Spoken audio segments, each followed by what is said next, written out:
Gasolina a mais de R$ 7,00 em alguns locais, hein, Priscila Yasbeck? O que está acontecendo? Por que os preços variam tanto, inclusive de estado para estado?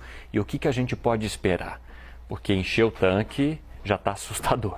Pois é, não tem muita notícia boa, mas vamos entender por que a gente tem essa variação aí de preços entre os estados. Uma das principais explicações está no ICMS, mas antes, para começar, vou mostrar aqui na tela para vocês os preços certinhos, de acordo com alguns dos principais estados do país, em termos de população. E o que a gente tem é que o preço médio no Brasil fica em R$ 5,86. E aí a gente tem aí esses estados com preços passando de R$ 6,00 o litro da gasolina. A gente vê, por exemplo, entre os destaques, Rio de Janeiro com a gasolina passando dos R$ 7,00 e Rio Grande do Sul com a gasolina passando dos 7 também, já batendo R$ 7,18. Minas Gerais também com preço bem salgado aqui, R$ 6,75. E aí o que a gente tem então é o ICMS que explica essa diferença entre os preços. A gente preparou aqui uma segunda tela para a gente ver como que são cobrados os ICMS de estado para estado.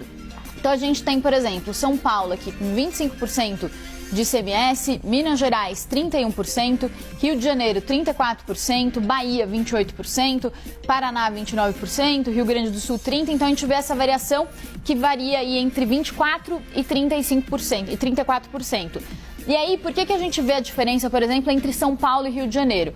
Se a gente olhar aqui, o ICMS de São Paulo está em 25%, já no Rio de Janeiro está em 34%. E por que isso acontece? O Rio de Janeiro tem uma economia mais fraca que São Paulo, não tem uma regra para a cobrança do ICMS, então o Estado joga o imposto lá para cima. Já São Paulo, que conta com outras receitas, além da arrecadação com os tributos cobrados sobre o combustível, já tem um ICMS um pouco mais baixo, aí de 25%, por isso o preço da gasolina pesa um pouco menos. E aí eu conversei com o Adriano Pires, que é do Centro Brasileiro de Infraestrutura, e aí ele falou sobre algumas soluções que a gente poderia ter para reduzir o preço da gasolina, inclusive para diminuir essa simetria que a gente vê entre os estados. O primeiro ponto é que ele fala que o ICMS deveria ser cobrado em cima do preço que sai da refinaria. Então hoje o percentual é cobrado sobre o valor que os estados mesmos levantam nos postos. Eles fazem uma pesquisa nos postos de gasolina e aí eles dão a média para a ANP e em cima disso é cobrado